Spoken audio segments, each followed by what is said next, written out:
Hello friends, welcome back to my channel. ఇవాళ నేను మీకు చూపించబోతున్న రెసిపీ పల్లీలతో చిక్కీ చేస్తున్నానండి. పిల్లలకి కొద్దిగా ఇంట్లో మనం చేసి పెట్టుకున్నామంటే హెల్తీగా చేసి పెట్టుకున్న వాళ్ళం అవుతాము. అండ్ అలానే చిన్నప్పటి నుంచే ఇలాంటి రెసిపీస్ చేసి పెడుతూ ఉండాలి.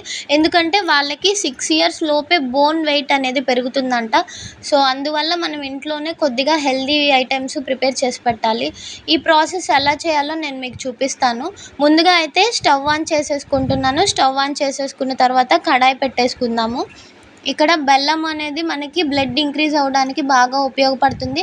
అలానే ఇక్కడ వేరుశెనగ గుళ్ళు వేస్తున్నాం కాబట్టి ఎముకల పుష్టికి ఉపయోగపడతాయి. నేను ఇక్కడైతే పావు కేజీకి కొద్దిగా ఎక్కువ పల్లీలు తీసుకుంటున్నానండి. అంటే ఒక 300 గ్రామ్స్ కూడా లేవు, పావు కేజీకి కొద్దిగా ఎక్కువ తీసుకుంటున్నాను. ఈ పల్లీలని ఫ్లేమ్ అనేది లోలో పెట్టుకోండి. కొద్దిగా సన్నని సెగ పైనే దోరగా వేయించుకోవాలి. మంట అనేది ఎక్కువ పెట్టేశారు, త్వరగా వేగుతుంది అనుకుంటే పైనంతా మాడిపోతుంది, లోపల అనేది పప్పు సరిగ్గా కుక్ అవ్వదు. ఇవి వేగాయో లేదో తెలుసుకోవడానికి ఈ విధంగా చేశారంటే పైనున్న పొట్టు సపరేట్ అయిపోతుంది. పర్ఫెక్ట్గా వేగిపోయాయి. ఇప్పుడు వీటిని ఒక ప్లేట్లోకి తీసేసుకొని కొద్దిగా చల్లార్చుకుందామండి. ఇవి చల్లారిన తర్వాత ఈ విధంగా చేత్తో స్మాష్ చేసుకుంటూ ఉన్నారంటే ఈ పప్పుల నుంచి పొట్టు అనేది సపరేట్ అయిపోతుంది. కొద్దిగా గోరువెచ్చగా ఉన్నప్పుడే ఇట్లా చేసేస్తున్నాను నేను. ఇలా అయినా చేసుకోవచ్చండి మీరు. 2 అరచేతులతోటి ఇలా చేసుకున్నారంటే మనకి పొట్టు ఈజీగా సపరేట్ అయిపోతుంది. ఇలా సపరేట్ అయిపోయిన ఈ పొట్టుని మీరు ఊపేశారంటే వెళ్ళిపోతుంది.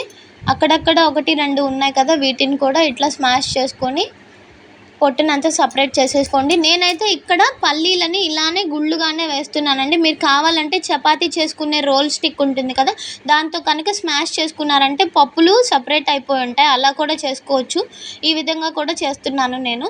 ఇప్పుడు ఇదే కడాయిలో కొద్దిగా బెల్లం వేస్తున్నానండి. నేను ఇక్కడ 125 గ్రామ్స్ బెల్లం తీసుకుంటున్నానండి నేను.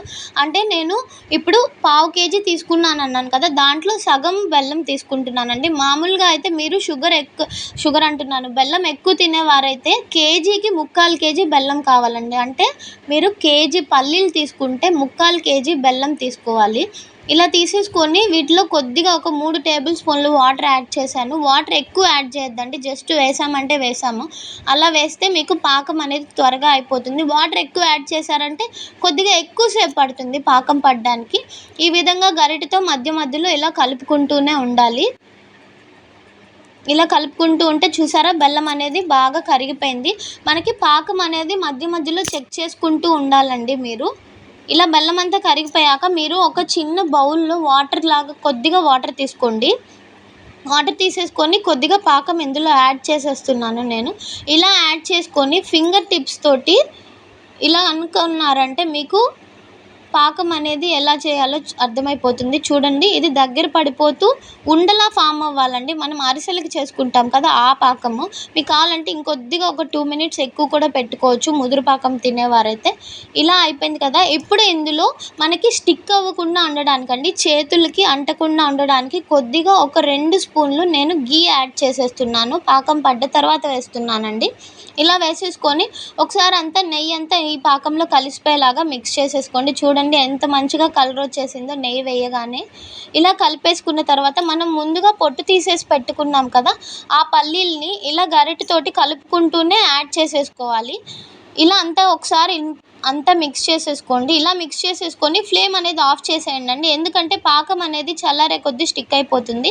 గ్రీస్ పూసిన ప్లేట్లో కొద్దిగా వేసుకొని కొద్దిగా గోరువెచ్చగా అయ్యాక మీరు కొద్దిగా తీసుకొని ఇలా ఉండల్లా చేసేసుకుంటే మనకి చూడండి చెన్న ముద్దలు అనేవి చాలా ఈజీగా ప్రిపేర్ అయిపోయాయి. పిల్లలకి ఇంట్లో చేసి పెట్టుకోండి వీలైనంత వరకు కొద్దిగా ఓపికగా.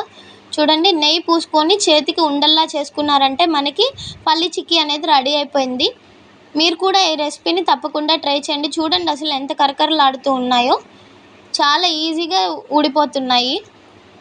మీకు నా రెసిపీ నచ్చినట్లయితే లైక్ చేయండి, షేర్ చేయండి, అలానే సబ్స్క్రైబ్ చేయండి. And thank you so much for watching.